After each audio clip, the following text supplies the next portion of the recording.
Hello, my name is Rick. Welcome to my channel.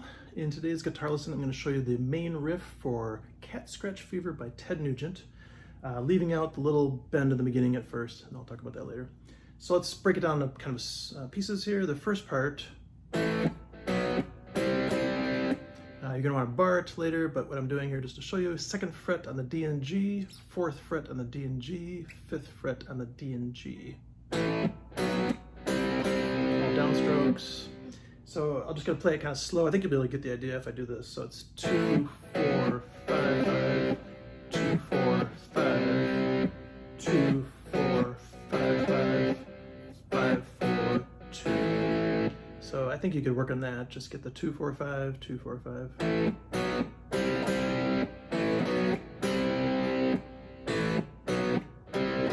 then 5, 4, 2.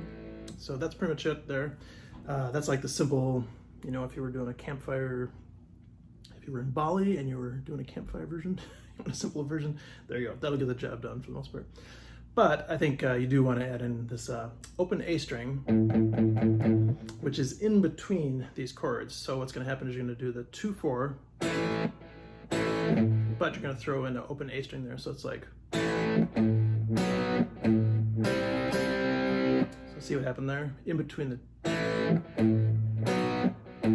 so after the 2, after the 4, there was an open A string. Again, you're just muting, palm muting with your right hand on the bridge here, you know. So you're going,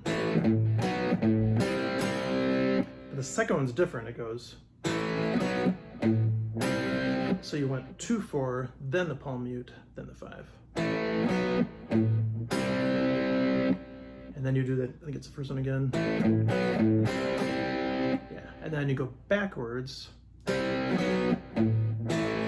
there you went 5, 4, open, palm muted note. And that's pretty much it. So it'd be like the next level if you wanted to work on this in kind of pieces and build it up, and depending on your ability and where you're at. So then that 2 other little pieces he throws in, I think he does that whole thing like through twice. And then you add this little riff there. What that is, open E string, all muted with the palm, 0, 3, 4. So pretty easy. And then that leads you into the A power chord here. Oh, by the way, when you hit this A power chord, you could probably sometimes hit the open A string with it. I'll show you the difference in sound. So here's 3 strings, here's 2 strings. So it's definitely, you know, quite a bit fuller. So let's see if I'm playing. Yeah, I'd probably do that. So, and he might even do that. I actually, to be honest, haven't checked to see if Ted hits his open A string on the first chord. That's where, you know, I don't care that much. I mean, whatever sounds good to you, just go for it. But the last thing, I think that's like the main riff if you want to get through the whole thing. I'll play it kind of maybe once again through, so. And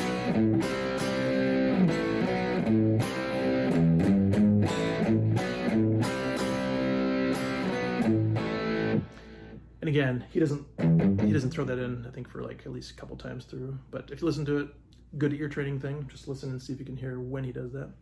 The last thing, if you're more, you know, intermediate or so, he does that in the beginning, so I'll just quickly explain that. Otherwise, I would recommend to skip this part because you don't want it to be confusing or overwhelming. But 2nd fret on the B string, hold that with your index finger. Then you get the 4th fret on the G here, and then also put your 2nd finger on the 3rd fret of the G. You're basically bending the 3rd string, but with 2 fingers while you're holding this note here. And then with your right hand, of course, you're picking those 2 strings, the G and the B. And yeah, I guess it's a whole step. He's bending that. So you're bending this note up to the pitch of this note.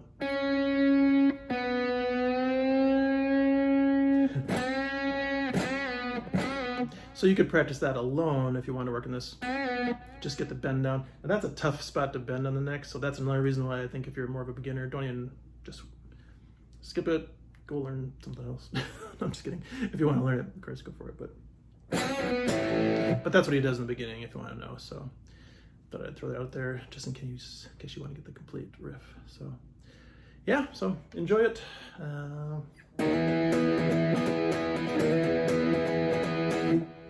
cool Ted song. So yeah, have a good week practicing, and I'll see you soon.